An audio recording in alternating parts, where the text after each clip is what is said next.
Afternoon and good morning, everyone who is on the call today. Thank you so much for joining us. This is the Disaster Response Collaborative, Triage, Infection Control, and Decontamination, Pediatric Preparedness Considerations for Decontamination After a Chemical Incident is our topic today.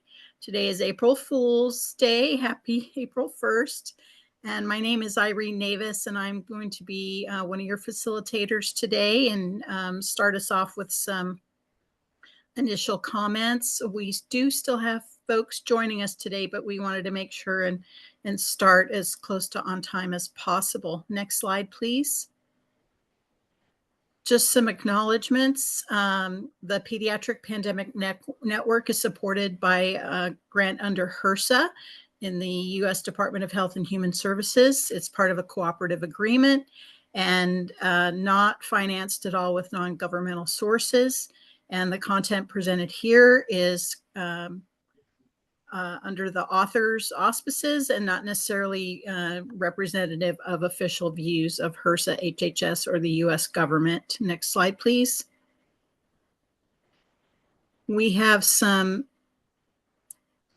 just some notifications. We have some disclosures of relevant financial relationships, no financial relationships to be reported, and financial and in-kind commercial support, no financial or in-kind commercial support for this educational activity.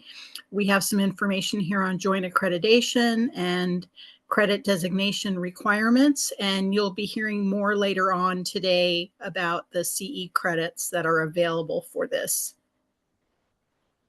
Next.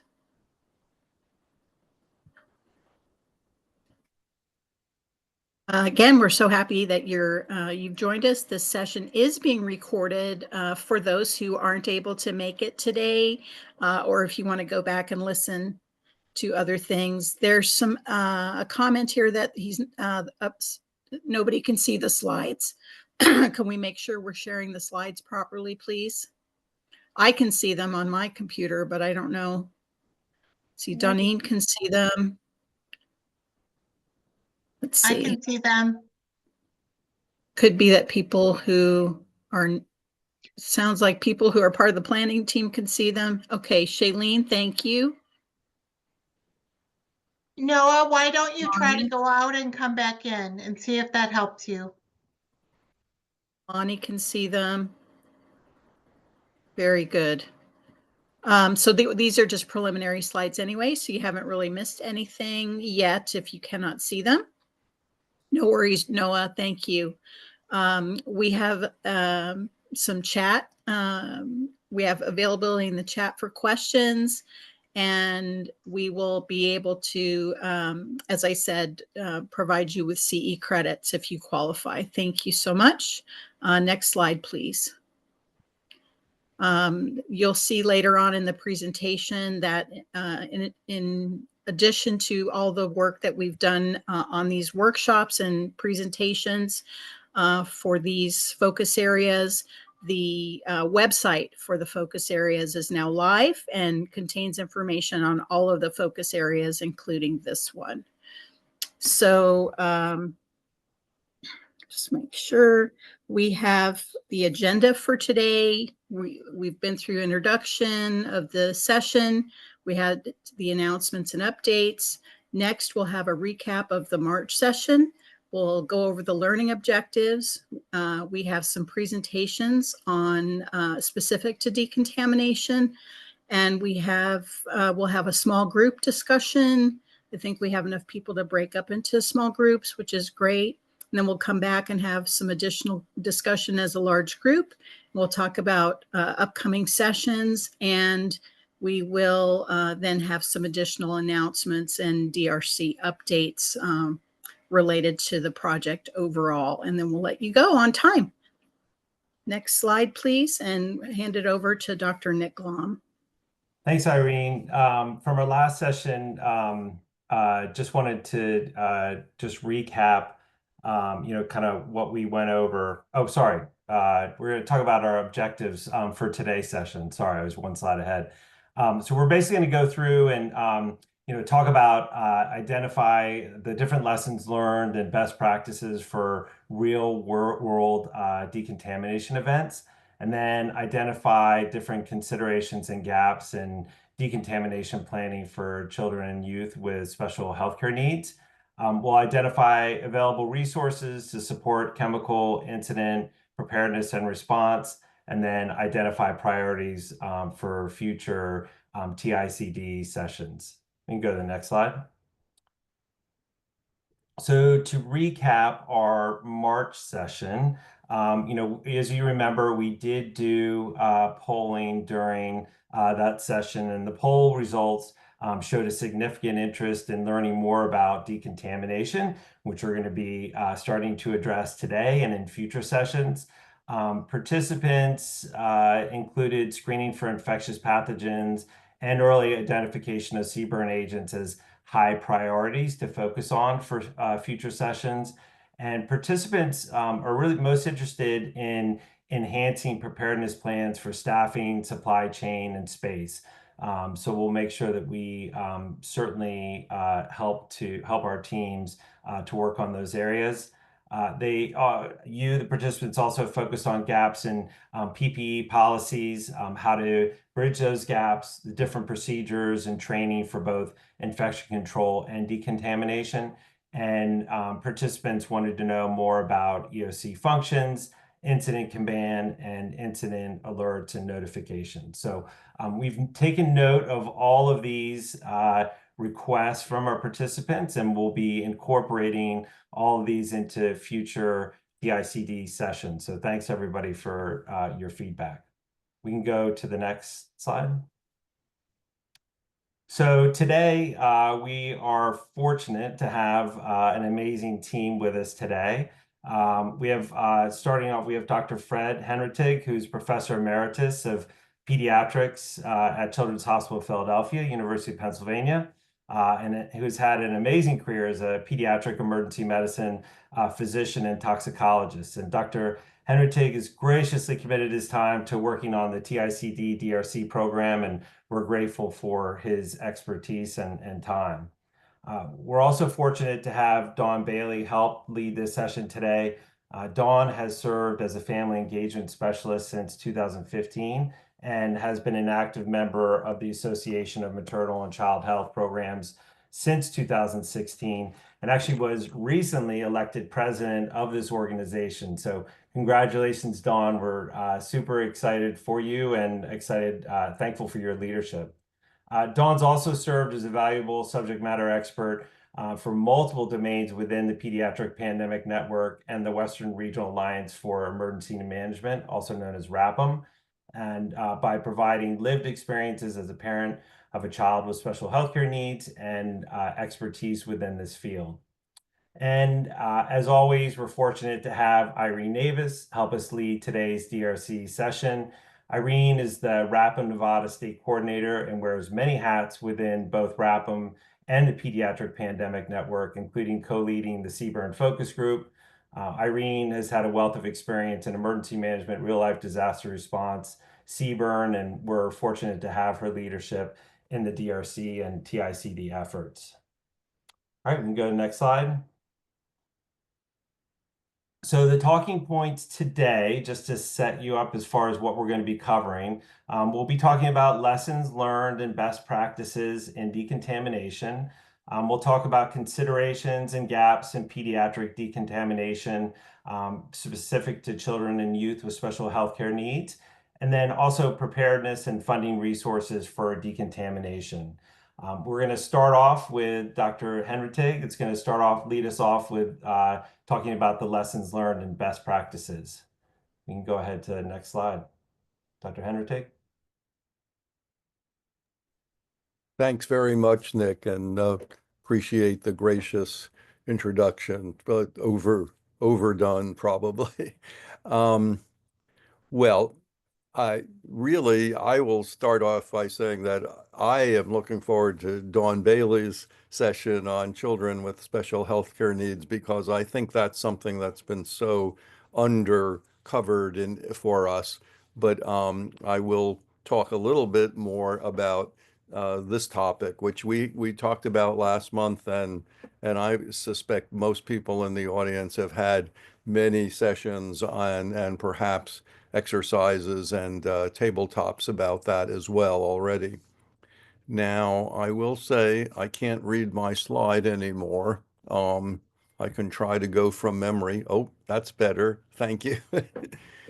So rather than one incident, I decided I would mention a few scenarios that I've been involved in, and perhaps in our discussion breakout session, people will bring to the conversation actual incidents that they had. Um, I recall in particular, and this is kind of from the sublime to the ridiculous, if you will. So among the more serious cases I recall in my own practice at Children's Hospital in Philadelphia was a toddler who had been left unsupervised for a few minutes. The proverbial just turned their back in the family garage, which had an old like closet in it, or a shed type thing, and managed to pull down an ancient looking bottle, which in the process of doing that spilled all over himself, and he was covered with an oily, sticky liquid, and very soon became altered in his mental status, vomited several times, and the family called for EMS. And at the time of arrival to the community hospital, had a pretty recognizable toxidrome. I'll put out some of the highlights for you. He was very obtunded. He had pinpoint pupils. He had marked secretions coming from his eyes and nose and mouth and throat. He was wheezing, and he started to develop some muscle fasciculations in his abdominal muscles and his leg muscles. And I suspect you all can recognize that as a classic organophosphate or cholinergic toxidrome. And initially, EMS did not do anything in terms of protecting themselves or the ambulance in bringing the child to the community hospital ED. And then on arrival, they failed to kind of apparently give adequate warning to the staff, and the child was brought immediately into the ED. And the subsequent hour or two involved a lot of chaos, a lot of panic, a lot of questions for local public health authorities and the Poison Control Center about, do we need to shut the ER down, and so on and so forth. Suffice it to say, the toxidrome was recognized. The product was ultimately identified as an organophosphate pesticide. The child did undergo, thorough decontamination. Nobody at the hospital became seriously ill, at least. And then he was transferred to CHOP for tertiary care and intravenous antidotes, and spent a week in the ICU, and ultimately recovered. That was an example, I think, of an incident where really significant decontamination, preparedness, response, and planning and exercising were called for, and somehow really missed the boat. Another case that happened at our own hospital, I'll tell this story on ourselves, was a high school near the hospital notified the ER that they were sending approximately 30 teenagers to the ER all at once.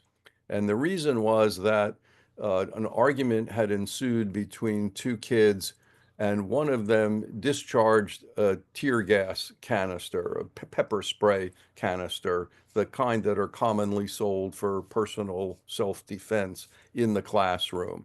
And lots of the kids were complaining that their eyes were burning and, were uncomfortable. only one of them, the actual victim of the altercation, had liquid pepper spray on his clothing and on his skin. Our hospital's response, which I think in hindsight was overzealous, was to mobilize the entire decontamination protocol. Staff were called in, everybody got into PPE, lots of kids were put through the shower who really weren't directly exposed and who were already asymptomatic, as I recall, by the time they got to the hospital. I suspect most of those latter group really didn't need any significant decontamination at all. The one boy who was sort of drenched in pepper spray, I think appropriately did have his clothes removed, went through a full-fledged shower, decontamination, and everyone who was symptomatic had their eyes flushed out, and none of our staff became ill except for one nurse who I think was early on involved and had a history of asthma and felt a little tightness in her chest that was very transient and did okay. So again, probably suboptimal in the opposite direction of a little bit of over response. And I'm sure you can all think of similar examples in your own practice. So maybe on the next slide, we can review a little bit about what we think we know about pediatric decontamination. So remember, children we think are more vulnerable than adults in both the exposure to chemical hazards and in the harm that chemical hazards can do to them. Kids have thinner skin, so they have more likelihood of direct injury from chemical agents that can damage skin or have caustic properties. They also can absorb more chemical and develop higher systemic toxicity from dermal exposures. That would be particularly true, for example, in the case of the pesticide exposure that I described. In terms of inhalation exposure, kids have a higher ventilation per body weight ratio than adults do. They live closer to the ground, and many chemicals are heavier than air. So there's higher exposure in both of those contexts as well. And of course, children have physiologic and immunologic immaturity compared to adults. Their body surface area to weight ratio is greater, so they're more prone to dehydration and to hypothermia. So that's a significant consideration in the decontamination technique, especially with wet decontamination. And of course, they have marked developmental and psychological vulnerabilities, which I won't step on Dawn's toes about that, but you can just imagine. And that's true even in children who are not identified as having special vulnerabilities, but just the different age ranges of kids obviously convey those kinds of vulnerabilities as well. So in terms of the actual details of the decontamination process, I think much of the science is pretty much the same for kids and adults. You want the location, you want to get it as out far from, the actual part of the hospital where you take care of patients as possible. Many hospitals have adopted an outdoor decontamination space. Some have built-in decontamination chambers, but that are separated completely with heavy doors and separate ventilation systems, and so that functions in much the same way. Timing, the sooner the better, preferably at the scene, but in many cases we know that will not be the case, so as soon as they arrive to the hospital setting. Staff should be in personal protective equipment. Typically, hospitals use level C. That's no different for children than for adults. immediate disrobement is thought to remove somewhere between 60 to 90% of contamination, depending on which study you read. Bagging the contaminated clothes in some references recommend double bagging is helpful to prevent secondary decontamination. There's a little controversy about dry versus wet decontamination, and if you know what the substance is from the get-go, then you can get good advice about that from online references or from the Poison Control Center. Dry decontamination is basically disrobing, wiping the patient down with absorbent towels or even paper towels if that's all you have, brushing off or vacuuming off any particulate matter. And then wet decontamination, of course, is what we are all seen the pictures of and probably participated in of showering. You do need wet decontamination according to, I'd say, the consensus of most authorities, if it's a liquid agent, if it's a caustic agent, and actually if it's a powder agent for in most cases. Shower technique. Here, there's a little difference between adults and children. We want the water to be warm, around 100 degrees Fahrenheit, give or take. We want low pressure, about 60 pounds per square inch, high volume. You don't want to overheat or chill the kids, and you want to have enough volume of water to really flush it away. Duration, little controversy there too. Typically, people say 3 to 5 minutes, 3 to 6 minutes. There's one study from the UK that suggested 90 seconds was the optimal amount of time, but in hindsight, it turned out they used a special technique of pre-mixed water and detergent as the washing solution, which most hospitals don't have that available. I think most experts now think a couple of minutes is probably enough to do the job. Of course, young children will need parents or caregivers to help with or assistance from the hospital staff to get through the decontamination process. And we want to make every effort to avoid family separation. So keeping parents together with kids, if they arrive together, is primal. Respecting modesty and asking children who are old enough to respond to this, what gender of caretaker what parent they want to be with them, obviously makes sense. So for young infants, it's very important that they're very slippery when they're wet and soapy. We talk about using a laundry basket or a modified car seat or such to get them through the process.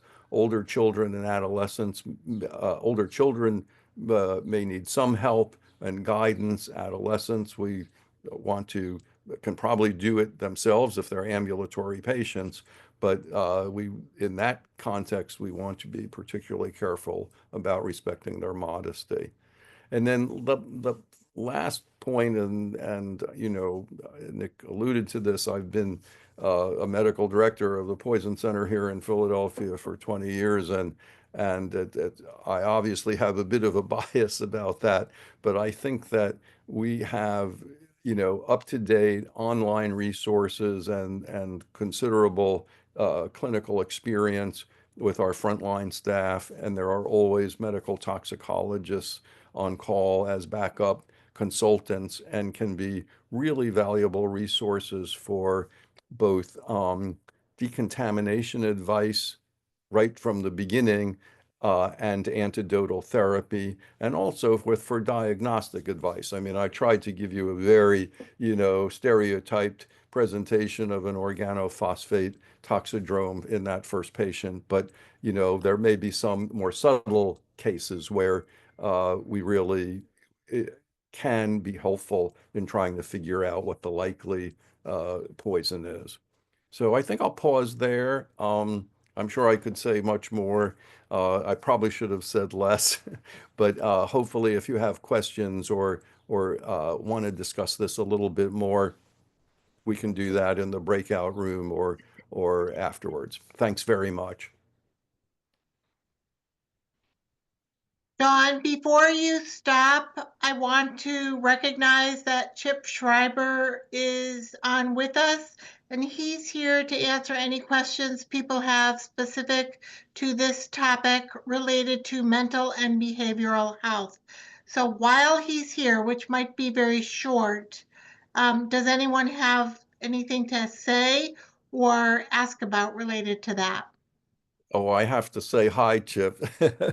He and I go back a long way, and I learned so much from him about, start and psychological trauma in victims, and honestly, in providers as well. So it's wonderful to see your face, Chip.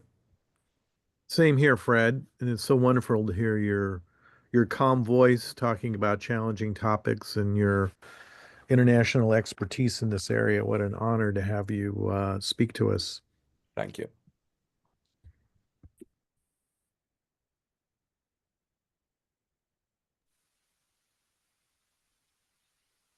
Dawn, go ahead. Thank you. Okay, thank you. Thank you, Chip, for joining us as well. And if any questions pop up for Chip, please let me know and I will pause to allow him to address since his time may be limited. And thank you, Dr. Glom, for the kind introduction and Dr. Henredig for the kind thoughts and words as well. I think listening to you set that stage and share really those important insights on the different types of exposures and considerations practically are so important. What I'd kind of like to talk more about too is a little bit more around those with special or complex healthcare needs. We know that we have to take into consideration all the toxin related concerns that Dr. Henredig mentioned, how to decon, what types of decontamination to consider. But I think it's also really important that we're thoughtful if we have those with special or complex healthcare needs impacted and coming in as well, that there are additional considerations we have to be thoughtful of. As mentioned, as children are in general, so is our population more vulnerable to those aerosolized biologic or chemical agents. They are more prone to dehydration and hypothermia. Their baselines may be different to begin with in the way that they respond or are impacted by the exposure, as well as the decon can be challenging as well. We also know that there are special considerations that need to be taken into account around equipment.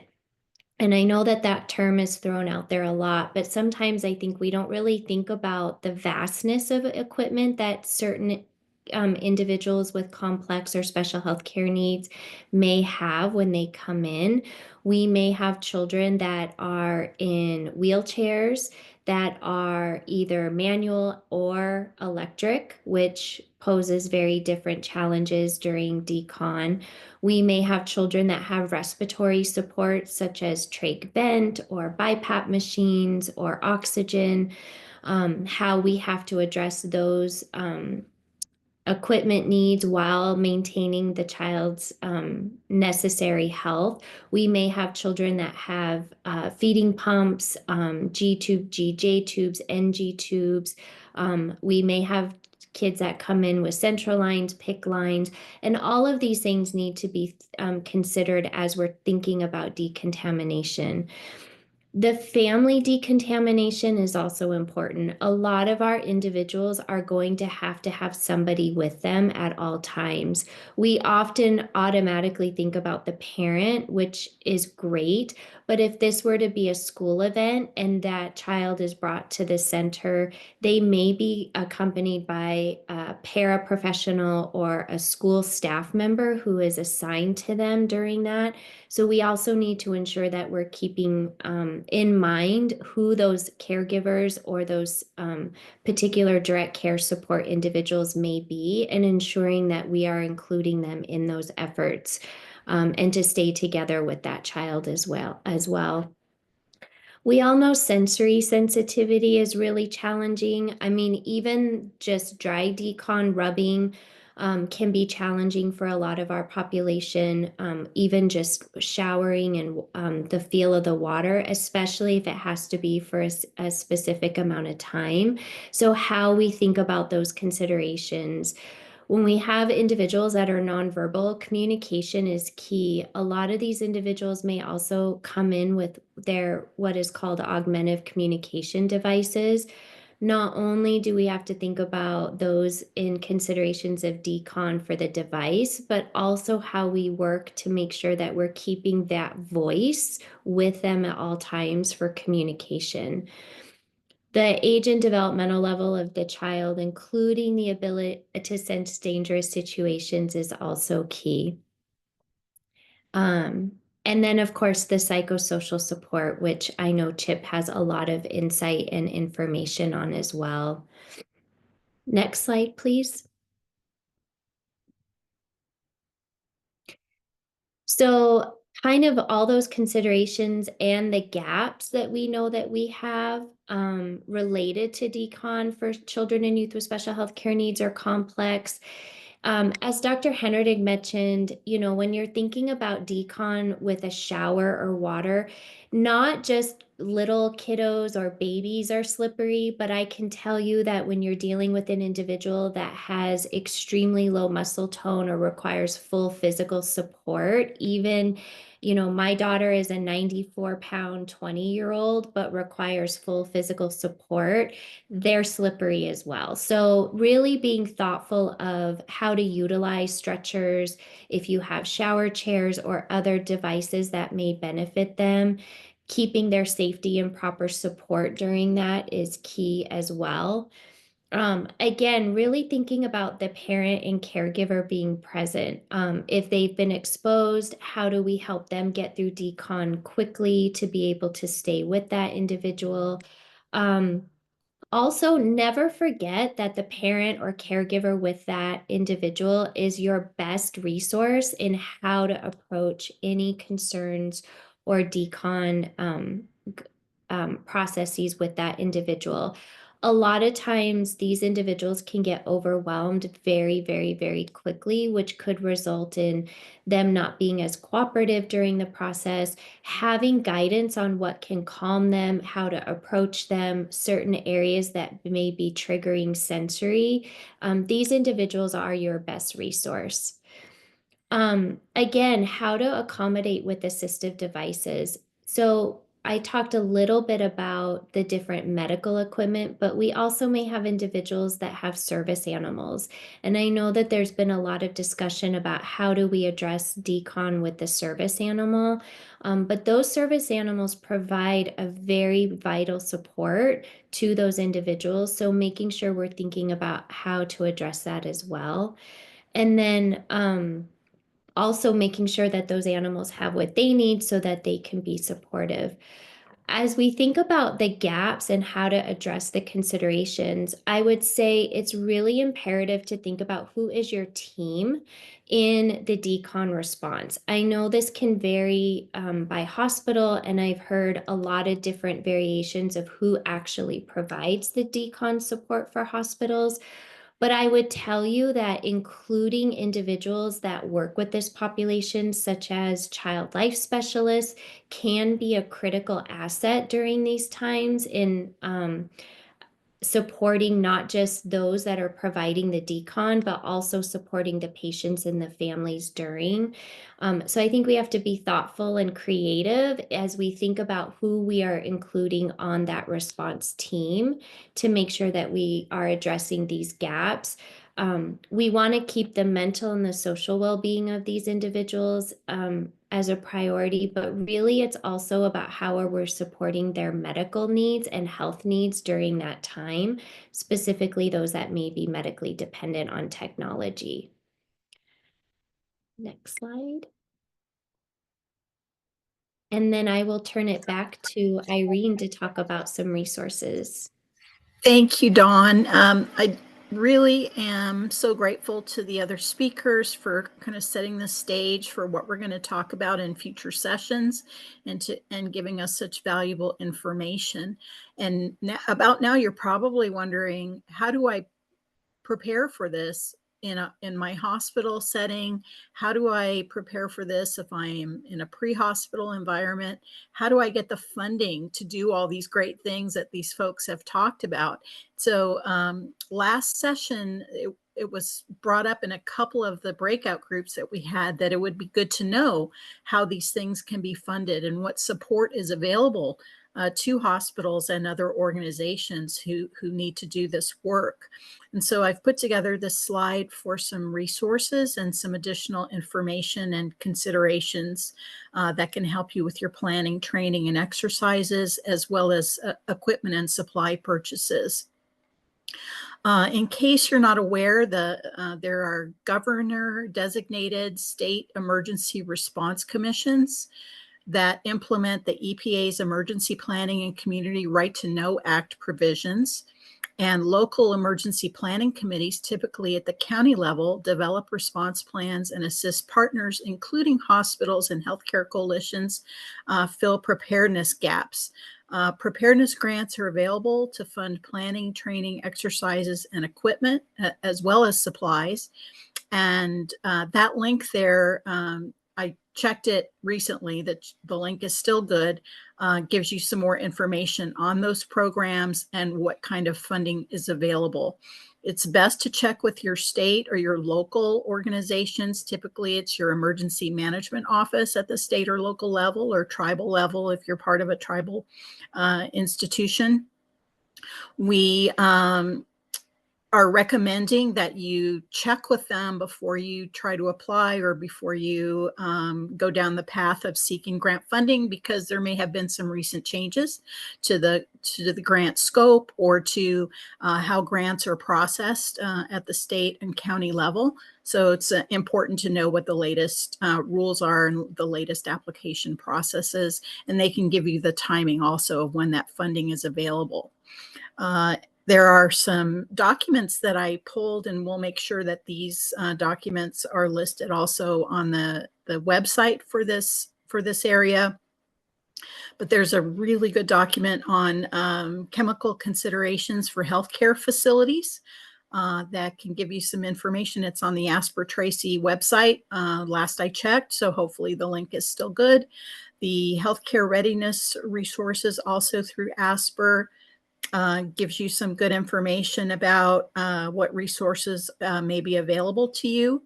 And then the hazardous chemical releases occurring in school settings document are very helpful guidelines through the NIH to talk about specifically in a school setting where oftentimes these types of events, CBRN related events, do occur. So we wanted to just make sure you have some resources available to you so that you can be prepared and assist you with your preparedness activities. So that's all I have for right now. And we're going to move on to some group discussion. We were taking a look at how many participants we had, and typically we break out into small groups if we have enough people. But since we only have about 13 or 14 non-planning committee participants in the group, we thought we'd stay together as a large group and cover these questions. So what we'd like to hear from you all, and you can either speak up or you can put information in the chat. What are your key takeaways from these presentations that you just heard? What are the strengths and gaps that you've identified in your own plans as you've been going through this DRC process? And what resources do you need to enhance your plans? What else can we provide to you as we do these sessions as the year goes by? What would be most important for you to hear? And we're going to have a polling question that helps us prioritize what you want to hear about next later on in the session. But for right now, we'd like to open it up for discussion.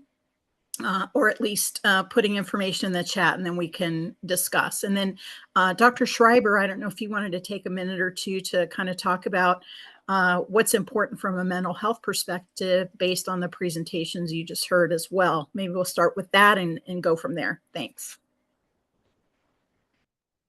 Sure, happy to. I think that one of the things that happens in these kinds of events is there can be either directly in the pediatric patient or in the parent a lot of concern about exposure.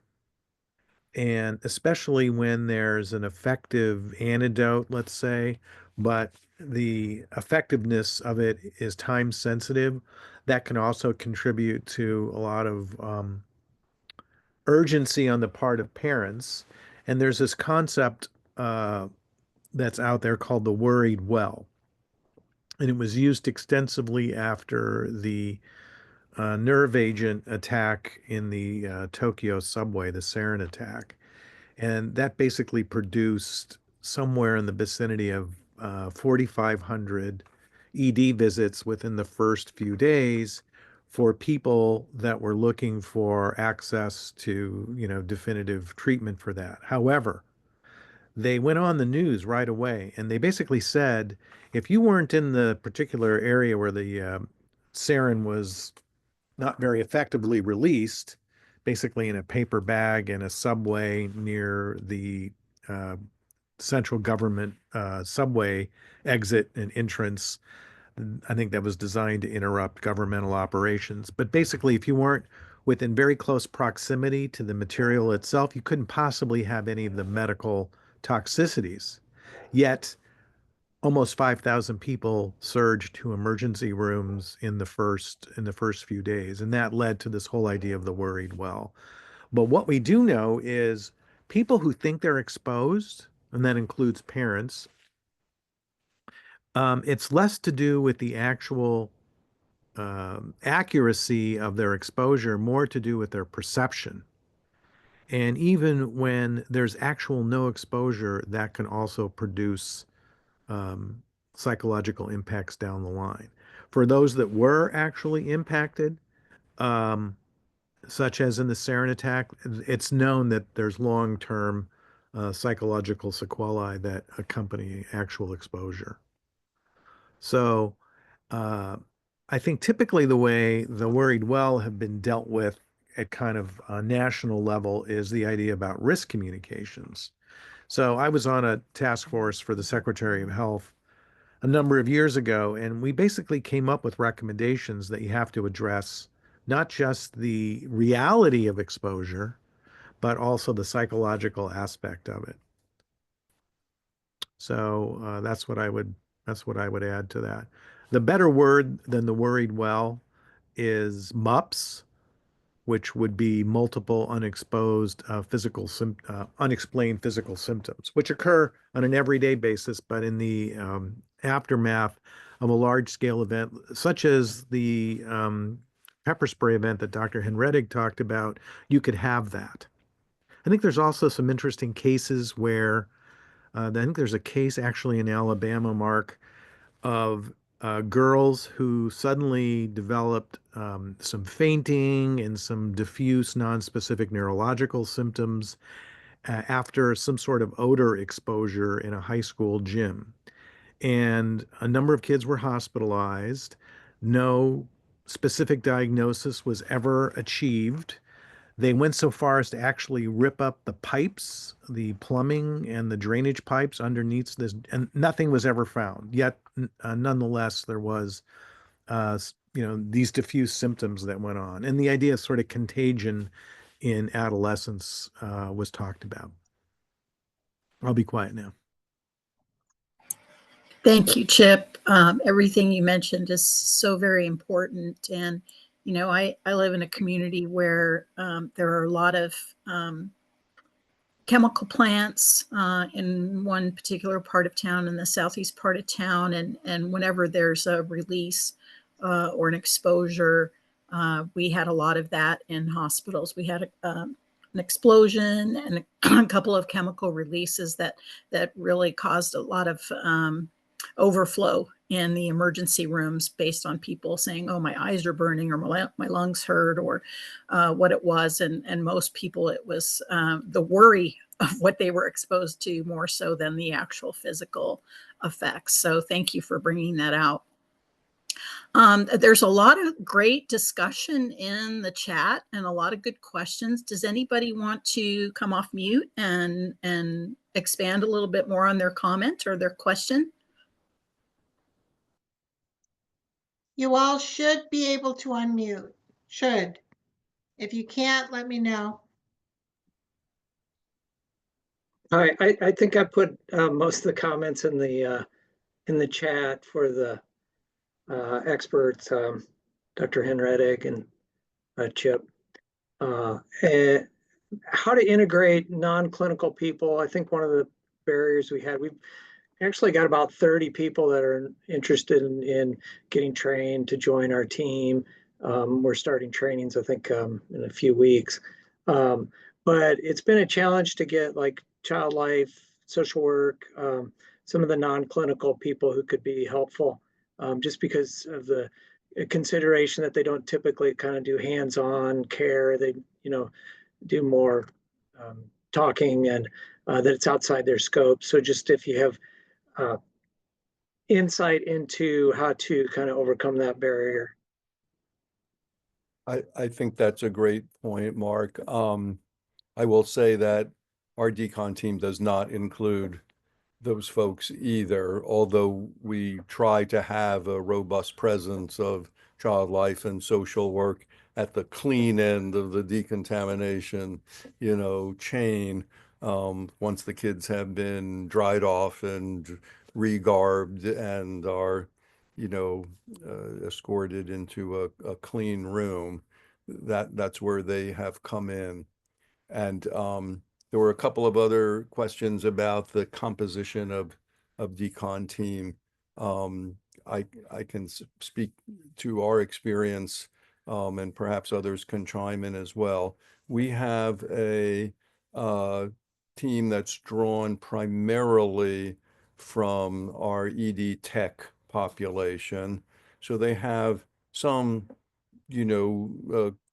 some clinical background, but they're not nurses or physicians primarily, as the people who actually do the decontamination process. We also try to train our nurses and physicians in existing in PPE with the idea that perhaps one of each would be available to don PPE during an actual event, particularly if we expected seriously ill patients who might need emergency ABC or antidotal therapy either before or during the decon process. Although I will confess, I don't think we're as vigilant about keeping everyone up to date in that context as we would like to be. That was asked, are they voluntary or paid? Our team does get an additional stipend, kind of a bonus for participating in the training and then sort of being on call, on a fixed schedule so that they're available to participate in an event should it occur. Thank you, Fred. Bridget, you had your hand up earlier. You're up next. Thank you. I did. And I at my previous hospitals got to start our decon team from scratch, and people talked about Aniston, and I had no idea what that was. I was like, yeah, sure, that sounds good. And I had to Google it. But so when we recruited team members for our decon team, we opened it up to every single person in the hospital and stressed non-clinical people. And I use myself as an example. This is something that a veterinarian can do. I have a little bit of knowledge with people and taking care of people, but it's enough to get me into trouble. So we focused on environmental services and our facilities team members. One, because they could help us set up the tent and they knew how to rig, how to drain it into the holding tanks, but they are also phenomenal at troubleshooting problems. So our facilities team members made up maybe half of the team, included environmental services lab, not people who are going to be on that first response level. And we had fun. We had a boot camp for decon. We practiced probably at least once a month, like putting on the suits and having triage practice day. One time we put on the suits and walked through the cafeteria. That was my suggestion because it was kind of fun to see how people would react to it. But having a little fun with it and knowing that that it's doing the most good for the most amount of people, and practicing, just everybody is on the same level. It's not something that anyone does on a daily basis. And then we did end up taking our hospital team members who were on the team to the Center for Domestic Preparedness. And we did a team trip there to learn how to do the hospital emergency response team training, which was just, it's a phenomenal experience. If you haven't done it, I highly recommend it. It really builds team atmosphere. We had winter holiday parties and summer picnics and t-shirts and had a great time with that team. Just to add on thank you, Bridget. And just to add on what Bridget mentioned, there are some community folks that you might want to consider bringing into your planning process and into your training and into your exercises. Most emergency management offices have either oversight or a connection to community emergency response teams, CERT teams, which are community volunteers who are specifically trained for this type of response.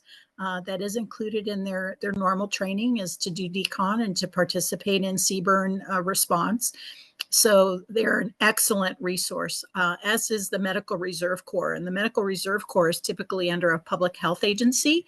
And those are typically all types of medical personnel. They can be retired physicians, it can be retired nurses, it can be active duty as well. And the other resource for CBRN is the National Guard. If it's a large enough incident, there are specifically trained CBRN teams affiliated with the National Guard or under the auspices of the National Guard that can be deployed at a local level. And many hospitals actually have agreements with National Guard for augmenting of their staff. So depending on the size of the incident, the duration of the incident, I know at University Medical Center, the county hospital where I live in Las Vegas, they're there all the time. There's a medical team comprised of National Guard folks who are deployed 24/7 every day. So make use of your community resources is the message there. They're already there. They're already trained and ready and willing to assist. Any other comments, questions? David, did you want to expand on your experience in Phoenix with developing teams and getting teams to buy into participating in these activities?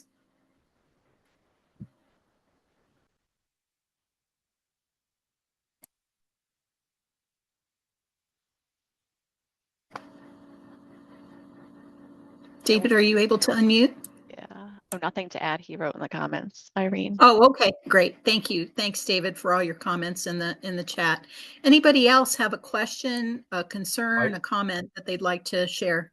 Irene, I'd love to ask both Bridget and Dawn to talk a little bit more about the service animal aspect of it. Bridget had a terrific comment in the chat, and I can only say the several dogs I have loved in my life, when they all rolled in poop and I needed to wash them off, they seemed to hate it. So I'm just curious how they would react to a decon situation. Awesome, sir.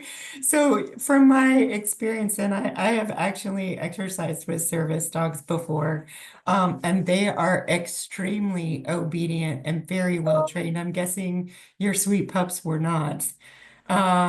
But they need to go through decon the same as the people that they are with.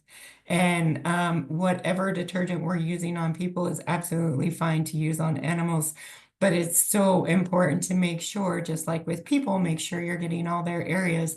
Make sure you get the ears in between the toes. Make sure you get the tail and the belly, and scrub that soap on them, and then wash it off completely. So those are two challenging areas, and it's going to take a little bit longer than it will to get that to wash it off, to suds it up and wash it off. with an animal with fur than it does for a person. But the animals that I have worked with have been very willing participants in the decon.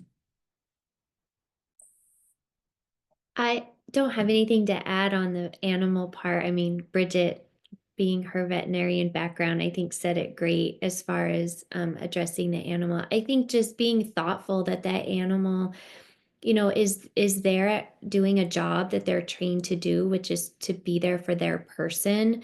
And so just also being thoughtful too that that animal may be alerting to things as that individual is also like responding to the situation or maybe having other medical considerations, you know, as a reaction to whatever they may be exposed to as well. And just remembering that as you are working with that animal as well, like their focus is always going to be their person. So. Dawn, as long as we have you on, so to speak, your remarks about the sensory aspects of children really registered with me. I have one granddaughter who is on the autism spectrum, and I'm very aware of how she feels about loud noises and the way things feel on her hands and feet. She won't wear gloves even on the coldest day of the winter, for example. And we've all learned to accommodate to that.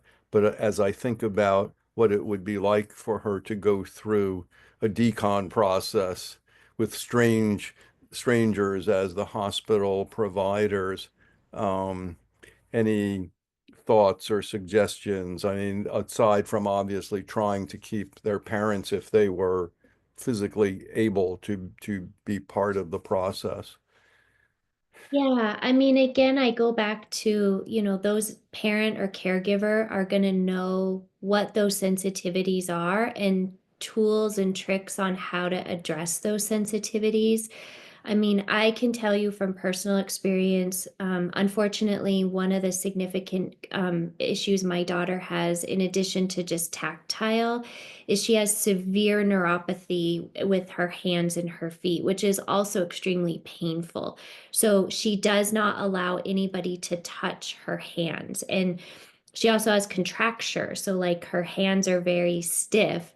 So, you know, if you're trying to get in there and like washing can be a challenge. A trick we found is like tickling her palm can easily just relax enough. So like when we go through TSA, it sounds dumb, but they have to swab her hands for explosives because she can't get out of her chair. I have to work with them to tickle her palm enough to release so they can do a quick swab. They would never know that. I mean, those are just, it seems so simple, but those are the things that would be imperative to a successful approach to doing decon in a timely and effective manner for individuals like that. I also put in the chat, I know decon teams are going to be challenging, and I get that. And you mentioned too having the child life on the back end to help support as they come out, which is great. But I'm going to champion, we need child life on that front end. And even if they're not hands-on, to be part of helping those that are doing the hands-on understand tricks and resources and setups of how things can be done to alleviate some of those sensory challenges, behavioral challenges, overwhelming and you know, a lot of times these kids have also endured significant medical trauma their entire lives as it is. So coming into a situation like that that is even more exasperating and overwhelming is going to be challenging. I can tell you in the 20 years with my daughter, over 50 some surgical procedures, the most beneficial times that child life has helped us is pre-op. And finding the unique ways of how we get her in a good place in the pre-op side of things, but also getting her into the OR and being able to get her situated to go under with the least amount of stress those are really the opportune times to incorporate that into the process. And you're only going to know what that's going to look like if you practice. And you have to practice with this population. You can't just write it on paper with assumptions. You have to practice with us, because you will not know what you know until you're in a situation with these individuals. Thank you, Dawn. Thank you. And Fred, did you have some final Just to comments? say such excellent points, and as much as I've thought about this over the years, I have to admit I don't think we ever considered that at our place, and I plan to take that back and talk to our team about it. Can I just ask one quick question? Do you ask your child, do you think the child life people would be comfortable and have you experienced where they would go through the process of training to put on the personal protective equipment to be part of that pre-decon interaction with the kids?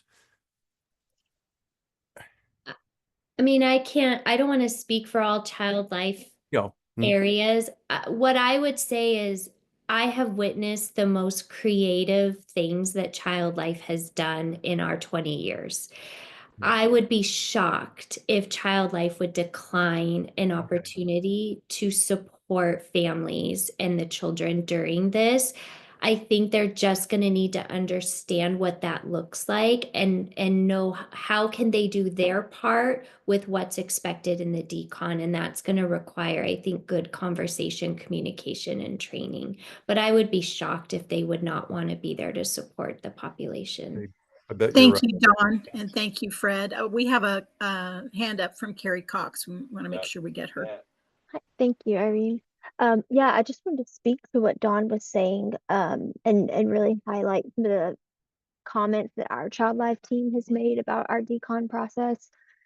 We've been recruiting for our decon team, completely understand the struggle of raising up that team.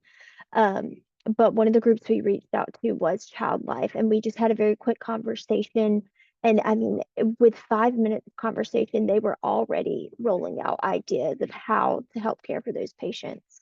And one of them that I think was the most substantial for us that I immediately wrote down was being able to speak with the children. When you're in those suits, they can hardly hear you, those loud noises. And so now we're working with our child life team to see what we can do to have a child life liaison almost for those people that are waiting for decon, and then giving them some sort of audio system to be able to communicate with those patients and their families if needed.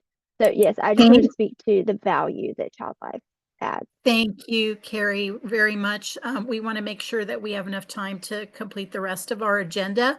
Thank you for all of your comments and your questions. We will capture what's in the chat to make sure that we add that to the topics that we need to cover. So we have the child life importance. We have the building a decon team and incentivizing that decon team. We have a lot of great points that were made, and we will make sure and include those in future presentations so that we can flesh those out and explore those a little bit more. And we're going to have a poll. Laura and Nancy, are we ready to launch the poll so that we can capture additional priorities for folks? And then we can move on, Laura, to your final comments. Thanks. So in this poll question, we have choose up to 5 priorities for future sessions. This is a multiple choice, so please pick up to 5 of them. And I think they're all, if you scroll down, there are additional choices. So make sure that you get all the choices in there. Starts with pediatric measles and goes all the way to policies and procedures for special pathogens. And I'll give you a few minutes to complete the poll question.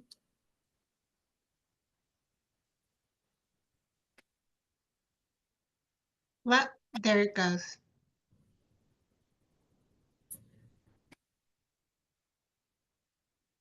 Oh, the one thing I wanted to mention is that if there is a specific topic that you don't see on this comprehensive list, but you're really interested in, please feel free to add it to the chat.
Okay, Laura, I think we can end the poll and show the results.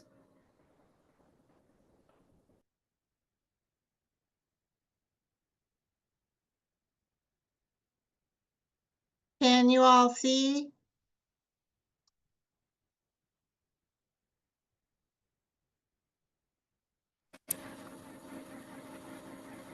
Yes. It looks like Decon equipment for children and youth with special healthcare needs, incident command, Decon triage, CBRN incident surge, measles. There are very few things, one, maybe two, that people didn't have an interest in.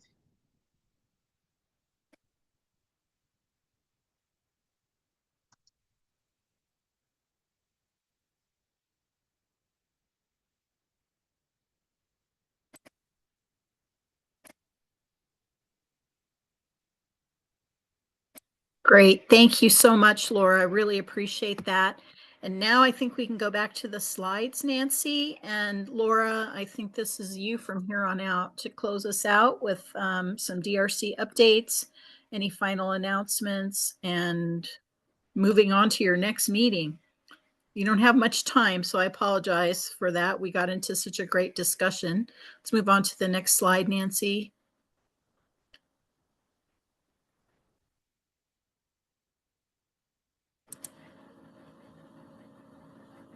Okay, take it away, Laura. Okay, sorry, my screen is giving me trouble. So most importantly, focus area web pages are live. Please go to the DRC website, check those out. There are a lot of questions about the virtual tabletop exercises.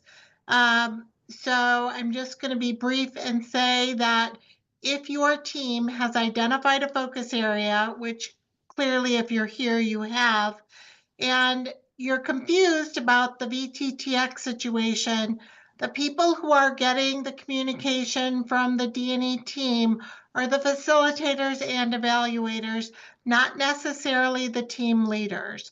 So those folks need to complete a training, which just means attend a 1-hour training session or listen to the recording and report back. And then the materials for the VTTX will be released to them.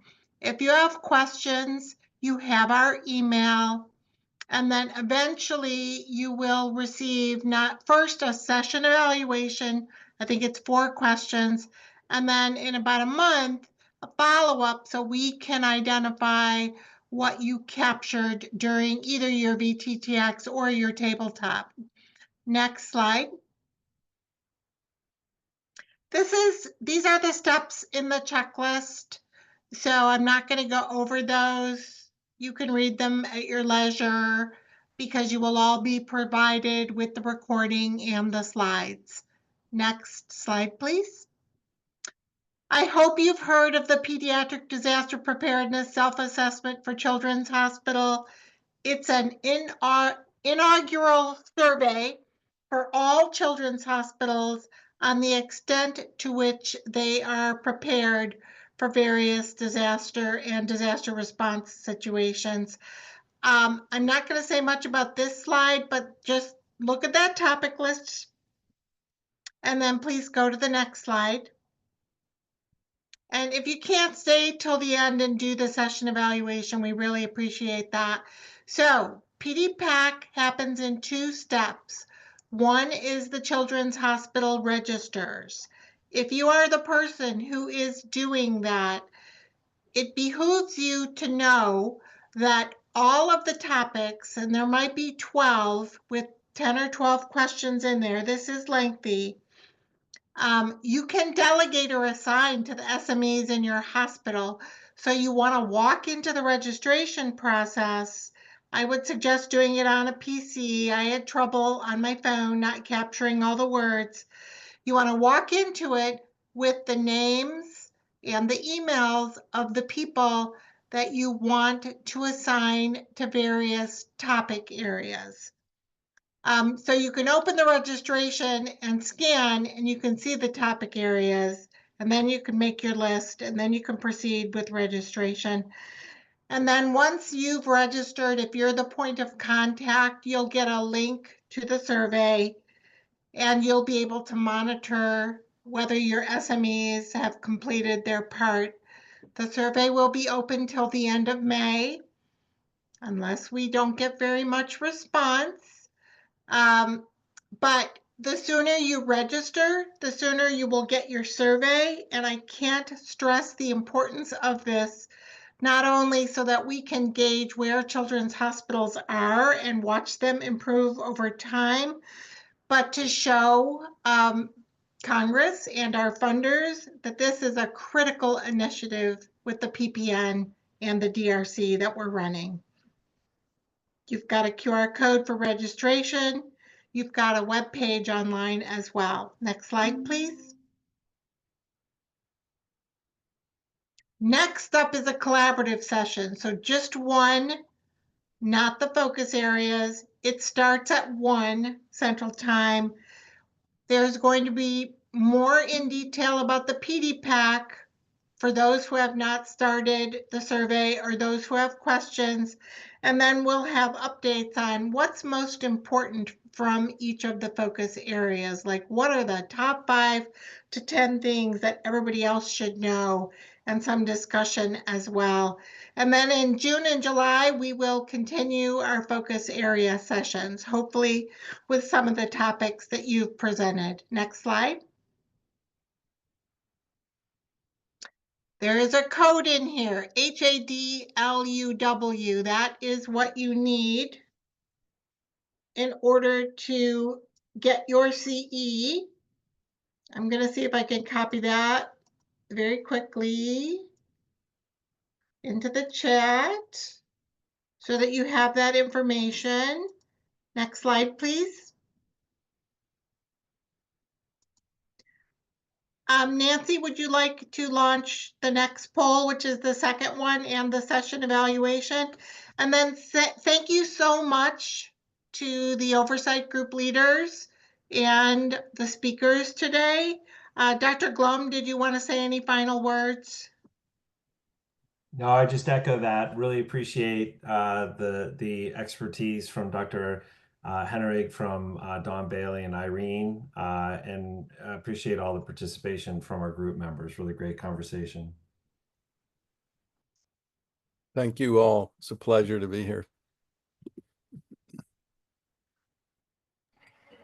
Thanks, everybody. Please fill out the survey. I think the survey link will also be sent to you, but if you could take the time now while you're on and thinking about it, that would be great. And you have the information on the future sessions, the collaborative session in May, and then the following 2 sessions. And we'll be alternating between infectious disease, infection control, and decontamination and other CBRN related topics. So please attend all the ones that are of interest and that you're available to attend. Thanks so much.